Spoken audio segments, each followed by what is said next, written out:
News Prime. President Bola Tinubu appoints Tunji Disu as new Inspector General of Police. In business, federal government pushes 50% renewable power for ministries, departments, and agencies. On the foreign scene, Senegal proposes 10-year jail term for same-sex marriage. And in sports, Mexican President Claudia Sheinbaum assures fans of safety at the 2026 FIFA World Cup. Hello and a very warm welcome to all our viewers in Nigeria and around the world to News Prime on Global Television, coming to you live from Nigeria's capital, Abuja. I am Uyi Agumofwegbe. As always, we would like to remind you that we are on DSTV channel 365 and on Star Times channel 276. Tonight, let's begin by telling you the Senate has expressed concern over what it described as inadequate funding of the nation's labor and employment sector. The alarm was raised during the budget defense session before the Senate Committee on Appropriations, where the proposed allocation of about 183.6 billion naira to the Ministry of Labor and Employment and its agencies came under scrutiny. National Assembly correspondent Anieti Patrick reports.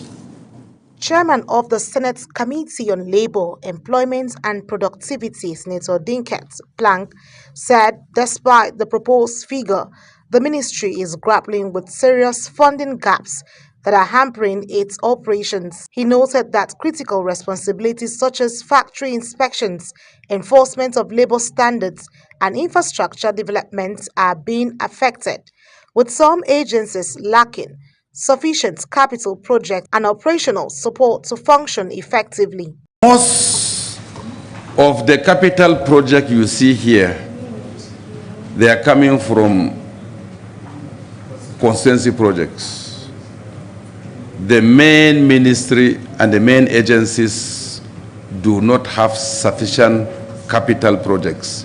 Vice Chairman of the committee, Senator Tahir Mongono, stressed that adequate funding of the labor sector is essential to maintaining industrial harmony, boosting job creation, and driving sustainable economic growth. He warned that neglecting the sector could undermine workforce stability and national productivity. The adequate funding of the employment, labor, and productivity sector is very important for the attainment of industrial harmony in the country. Other lawmakers, including Senator Issa Jibrin, representing Kogi East, and Senator Simon Lalong, representing Plateau South, also called for improved financial support, emphasizing the ministry's central role in manpower planning, skills development, and national productivity. If we are able to provide the necessary infrastructure there, this needs to be able to generate a lot of revenue from federal ministries and various MDAs. We can even make it compulsory. If we want the nation to move, Federal Ministry of Labor, Employment and Productivity must get a lot of budget for training, for employment, for all the stuff that will keep the nation moving. Lawmakers say strengthening the labor and empowerment sector through adequate funding will not only enhance regulatory oversight, but also promote decent work standards and support Nigeria's broader economic reform agenda. From the National Assembly, Anieti Patrick reporting for Global TV News. President Bola Tinubu has removed Kayode Egbetokun from his position as Inspector General of Police. Senior police officials and sources within the Police Service Commission confirmed the developments today that Tinubu ordered Egbetokun's removal from office. He is to be succeeded by Tunji Disu, Assistant Inspector General of Police in charge of the Force Criminal Investigation Department Annex, Alagbon, Lagos State. Another source alleged that the president asked him to step aside amid mounting controversies and health concerns. The National Assembly has postponed the resumption of plenary from Tuesday, February 24, 2026 to Thursday, March 5, 2026. The decision was convened in a statement issued by the clerk to the National Assembly, Kamoru Ogulano. Ogulano attributed the shift to the need for committees to conclude ongoing budget defense sessions. The office of the head of the service of the Federation has received a certificate of air quality from the Environmental Health Council of Nigeria, ECON, under the Federal Ministry of Environment. The recognition is part of the ongoing greenhouse gas emissions initiative under the National Air Quality Program. Ubang Usoro reports. Officials of the Environmental Health Council of Nigeria conducted emission tests at the office of the head of service generating plant before and after introducing a fuel additive known as Oxaterm under the National Clean Air Program. Initial readings showed hydrocarbon levels at 500 parts per million. After the additive was introduced, carbon monoxide reduced to 420 parts per million, while hydrocarbons dropped to 220 parts per million. Combustion efficiency also improved. The registrar of ECON, Yakubu Mohammed Baba, said the result highlights the effectiveness of a proper emission monitoring and mitigation in public institutions. We need to reduce this emission for the protection of public health. You are quite aware that so many vulnerable groups, more especially women and children, are exposed to a lot of emission as a result of pollution caused by mobile and non-mobile objects. So we came up with that initiative so that we can be able to reduce the disease burden for the protection of public health. The director representing the Office of the Head of Service thanked ECON and reaffirmed the office commitment to maintaining high environmental standards. I've been liaising with one of your contact officers who have been coming around.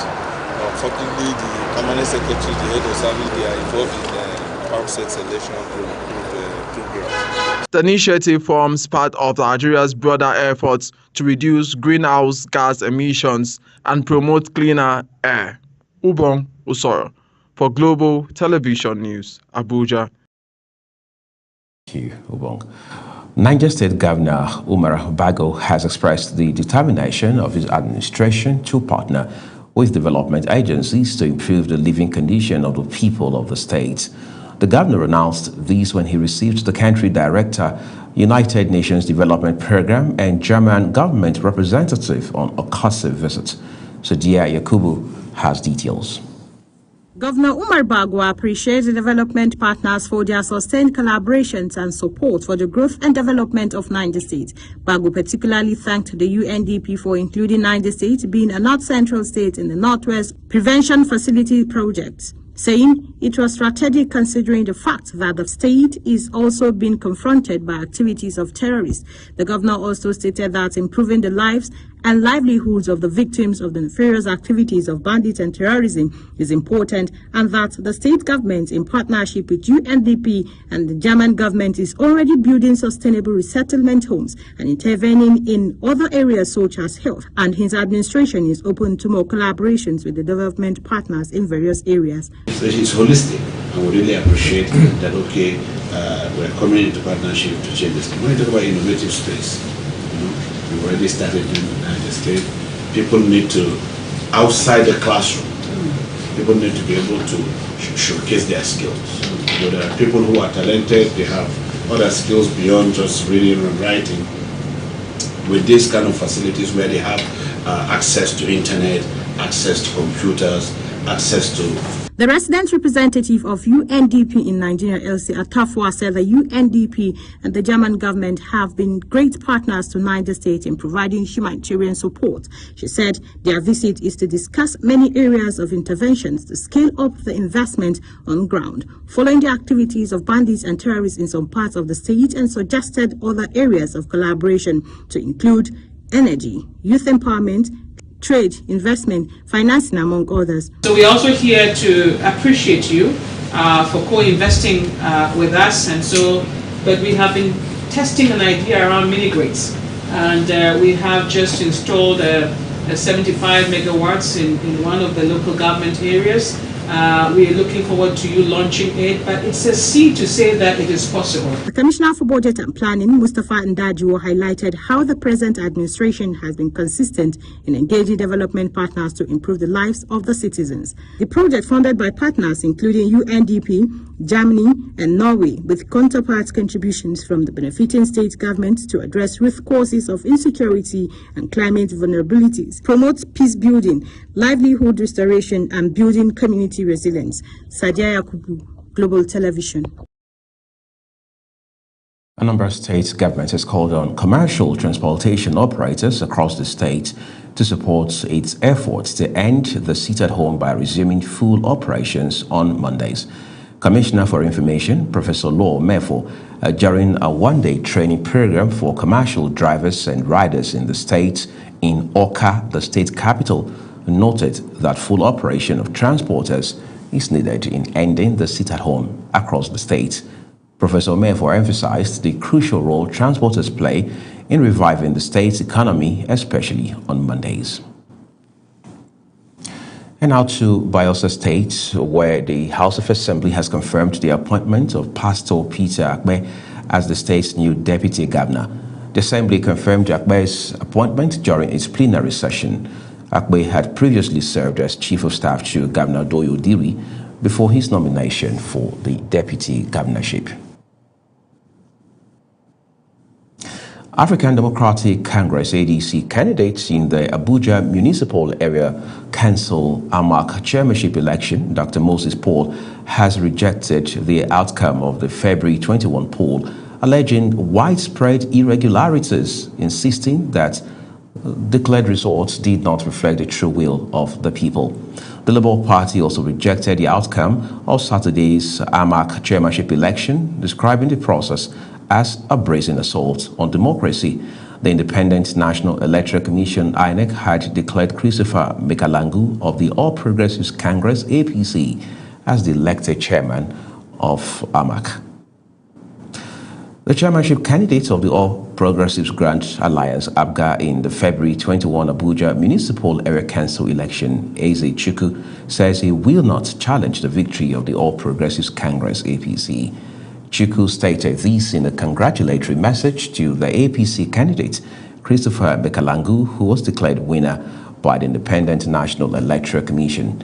He described the poll as peaceful and orderly, noting that the safety recorded during the campaign and on election day was a victory for democracy.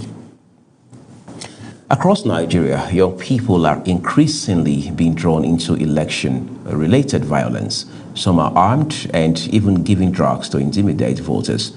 In this report, Kabiru Hassan takes the conversation to the streets of Abuja to hear directly from youths about the dangers and who is responsible. As Nigeria's election draws near, a worrying trend is emerging across the country.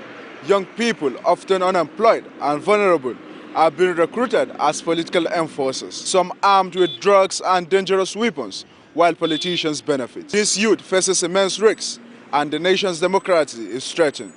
Today we explore why this is happening, who is responsible, and what can be done to protect Nigerian youths and safeguard the electoral process. Many Nigerians in the nation's capital say poverty, unemployment, and weak law enforcement have made youths vulnerable to exploitation during political campaigns. Parents, political parties, and government authorities all share responsibility for addressing this challenge before election day. This kind of attitude or character is a threat to democracy itself, and it may likely consume our democracy, unfortunately. Recruiting young people as a tout or to disrupt election during voting is unacceptable.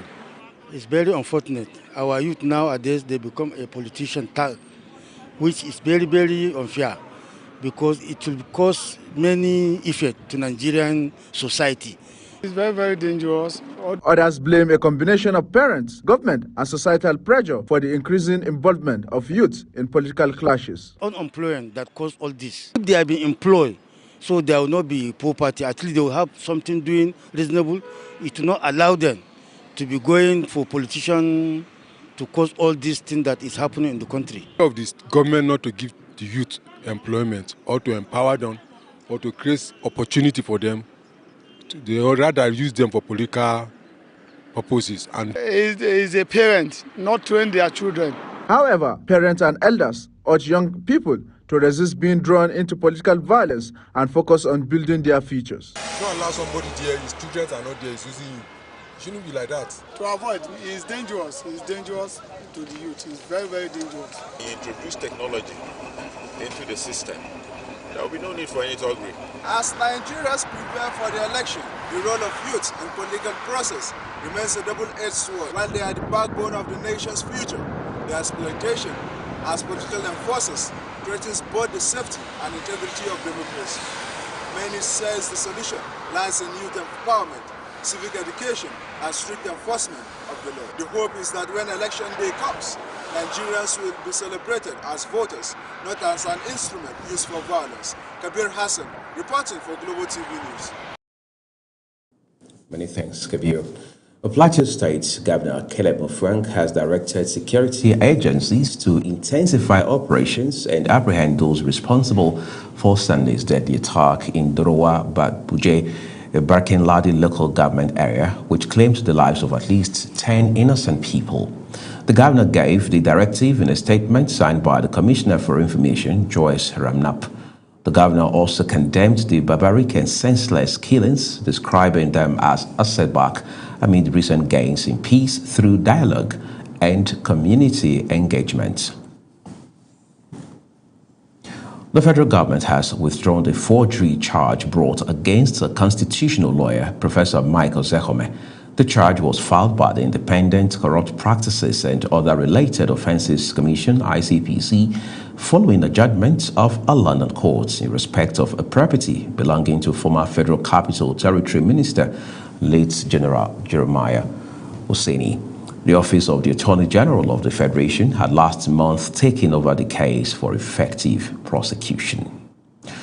Archbishop of the Catholic Archdiocese of Kaduna, Matthew Ngadoso, has been elected president of the Catholic Bishops' Conference of Nigeria. The Catholic Bishops' Conference of Nigeria is the highest body of the Catholic Church in the country, coordinating spiritual leadership and social engagement, serving as a moral voice while uniting bishops, clergy, the faithful, and the broader Nigerian society. Ngadoso was elected alongside other executive members at the ongoing 2026 first plenary meeting of Catholic bishops in Abuja. He succeeds Lucius Ogorji, Archbishop of Owerri, whose 4-year tenure expires this February. A statement by Secretary General of the Catholic Secretariat of Nigeria, Michael Banjo, says the newly elected officials would be formally presented at the closing ceremony of the plenary on Wednesday. The National Hajj Commission of Nigeria, NACON, has directed State Muslim Pilgrims Welfare Boards to immediately refund intending pilgrims who could not be registered for the 2026 Hajj as Saudi Arabia's visa deadline approaches. The directive was issued during a strategic stakeholders meeting held at the Commission's headquarters in Abuja, where NACON reaffirmed its commitment to transparency, professionalism, and strict regulatory oversight in the conduct of the 2026 pilgrimage. The meeting was attended by commissioners, board members, executive secretaries, and chairmen of state pilgrims welfare boards, members of the Forum of State Executive Secretaries, the medical mission team, and management staff. This is Global Television, and tonight you're watching the live broadcast of News Prime. The news continues after this weather forecast, plus business, foreign, and sports stories on the other side of this break for you. Please do stay with us. Great to have you with us. Have you stepped outside early in the morning lately? If you have, you probably noticed the chill across the northern Nigeria, especially late at night and in the early hours. That cold feel isn't just your imagination. It's likely due to the Harmattan dust haze currently dominating the region. And here's something to think about. What happens when more dust move in? Well, the satellite imagery shows a fresh surge of dust heading into the country. And as we move into Tuesday, when this new dust combined with what's already in the atmosphere, we're expecting even thicker haze and further reduction in visibility. If you are in the northeast, including residents of Kano, Katsina, and Dutse, expect visibility to drop to 1,000 meters or even less. That means shorter sight distance on the roads and at airports. Other parts of the northwest, including the central cities, will experience moderate dust haze. Now, what about the southern cities? Expect hazy conditions with patches of cloud cover. There is also a slim chance of thunderstorms later in the day over parts of Ogun, Ondo, Lagos, Bayelsa, Cross River, Akwa Ibom, and Rivers State. So you may want to keep an umbrella nearby just in case. So if you're flying or operating flights in the northern region, be sure to consult the NIMET eFlight Weather portal for the latest updates. And if you're sensitive to dust, don't forget your nose masks before stepping out. I am Akami Samarda, and thank you for watching.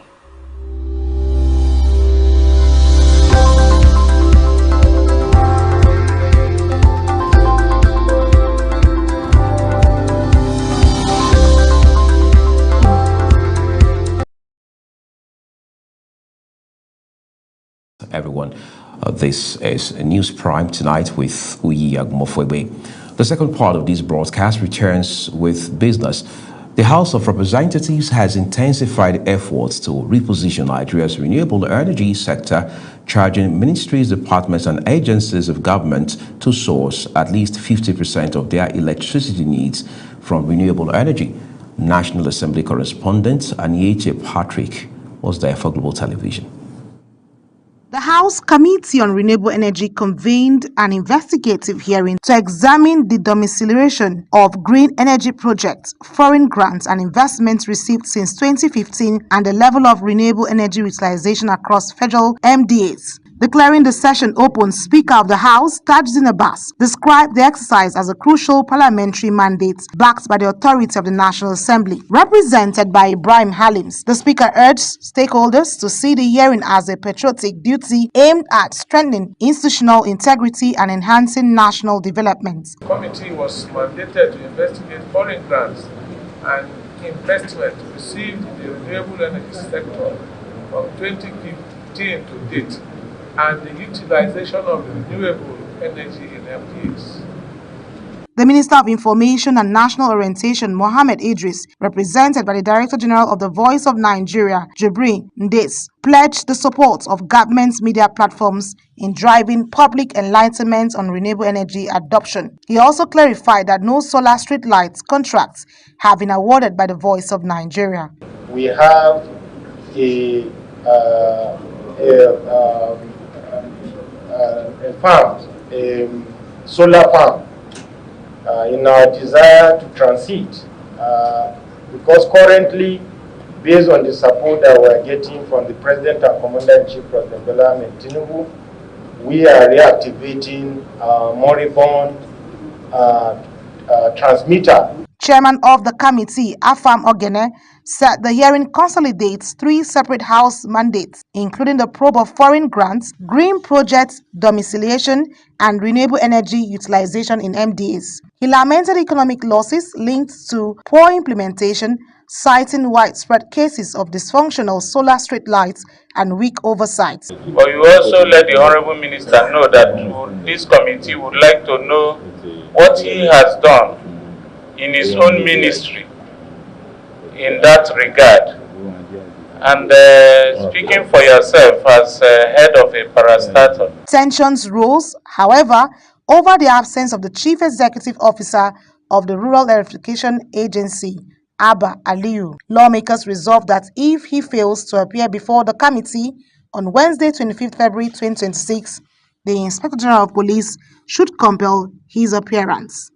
From the National Assembly, Aniete Patrick reporting for Global TV News. Now let's take it to the foreign scene, where the United Nations Emergency Relief Coordinator, Tom Fletcher, says the impact of courts is adversely impacting relief efforts on a global scale. Fletcher said this while on a visit to a hospital in southern Sudan as the country sees a surge of fighting in its eastern Jonglei state, where the UN estimates that at least 280,000 people have been displaced in the state since December.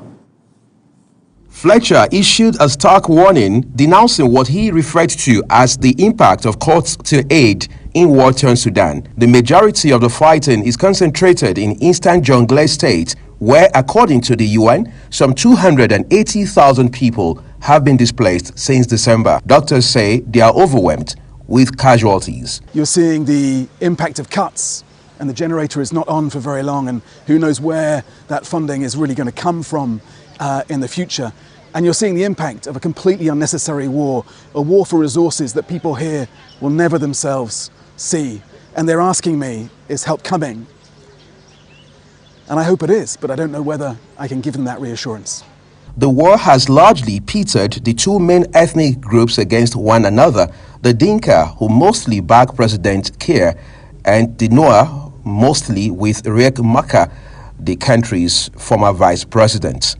Uyi. And still in Africa, Senegal's Prime Minister has unveiled legislation that would double the maximum penalty for same-sex relationships, making them punishable by up to 10 years in prison in a crackdown condemned by human rights groups. Osmani Sonko says anyone committing an act against nature will be punished by 5 to 10 years imprisonment, compared with 1 to 5 years under the current law. Ministers passed the bill to the National Assembly after approving it last week, following multiple arrests of people accused of same-sex relations. Police this month said they had arrested several men, including 2 local celebrities and a well-known journalist, under anti-LGBTQ laws. The European Union and the Federal Republic of Nigeria have formally opened negotiations for a bilateral science and technology cooperation agreement, marking a major step towards strengthening research collaboration, accelerating innovation, and deepening strategic cooperation under the EU's Global Gateway Strategy. The inception meeting, held at Nigeria's Federal Ministry of Innovation, Science and Technology in Abuja, signals a decisive move to build a stronger innovation system. The proposed agreement reflects the commitments of the 2023 EU-Nigeria Strategic Dialogue and the 2024 EU-Nigeria Summit, and will align with the AU-EU Innovation Agenda 2023 to 2033.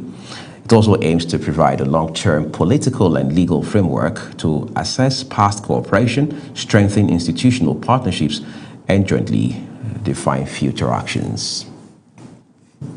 It's time for excitement now. Let's take you to the world of sports. Mexican President Claudia Sheinbaum has offered what she called full guarantees for the safety of football fans at World Cup games in the violence-plagued city of Guadalajara.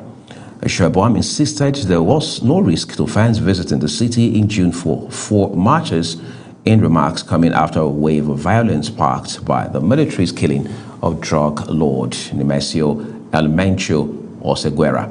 The leader of the Jalisco New Generation Cartel, one of the most wanted men in Mexico and the United States, was killed in a military operation some 130 kilometers, approximately 80 miles from Jalisco state capital, Guadalajara, on Sunday. As Globe TV News Prime comes to an end, let's take a look at some of our top stories. President Bola Tinubu has removed Kayode Egbetokun from his position as Inspector General of Police. The House of Representatives has intensified efforts to reposition Nigeria's renewable energy sector, charging ministries and departments and agencies to source at least 50% of their electricity needs from renewable energy.